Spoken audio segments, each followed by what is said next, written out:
Right, good afternoon ladies and gentlemen, Antony Carpen here. I'm in, this bit is committee room 2 of the Guildhall here in Cambridge, and behind me, behind all of those lights there, is Market Square.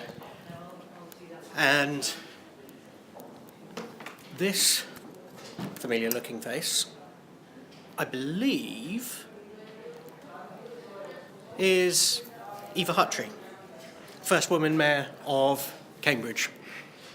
If not, I'm just going by the photographs because they've not actually put a label on it, which I think is a shame. But when I compare photographs, it looks like her. In fact, let's see if it's... Oh, it's the artist's signature on there. So, yeah, I might do something about that. Claire Ruskin has just come into the room. We're here for the Greater Cambridge City Deal Assembly.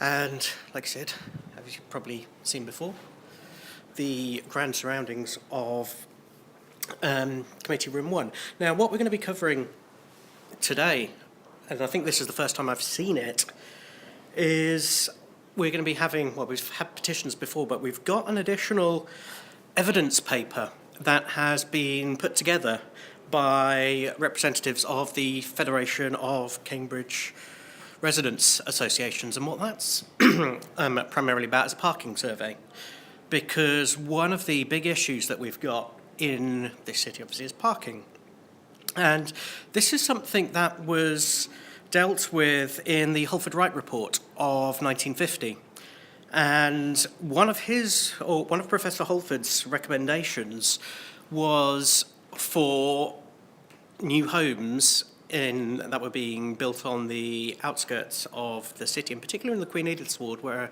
I live as far as county council divisions are concerned, that those homes should have off-street parking. So they should have driveways and things like that. And it's very, very easy to forget when you're kind of like wandering around Mill Road that Mill Road was built before those times. And they were also built before the time of the author of this book, which I've mentioned before. This is Eglantine Jebb's Cambridge, A Brief Study in Social Questions, which I think, as I've probably mentioned before, is one of the most influential books ever written on Cambridge. The reason being is if you look at what her and all of the other women in particular who contributed to it, and there are some huge names who contributed to that book. Sorry, I'm just trying to keep out of the sunlight. There are some huge names who contributed to that book.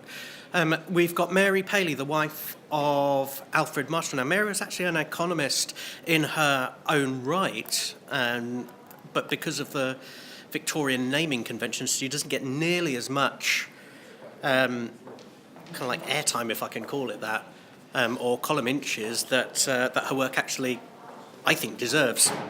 We've also got Ada Keynes, and Ada Keynes, people think, well, that's just John Maynard Keynes' mum. No, she was more than that. She was much more than that. And she was the first woman councillor ever elected to the council in this place. She was the first alderman to be elected to this place and the third mayor of Cambridge. So one of the things I'm going to be doing, because I've got a tabled question all about young people and young people's development, so I'm going to be pulling some things out of that book, and I'm going to be putting them to the great and the good here to say, this is what Eglantine and Friends wrote in 1906. How much progress have we made since then? Watch this space.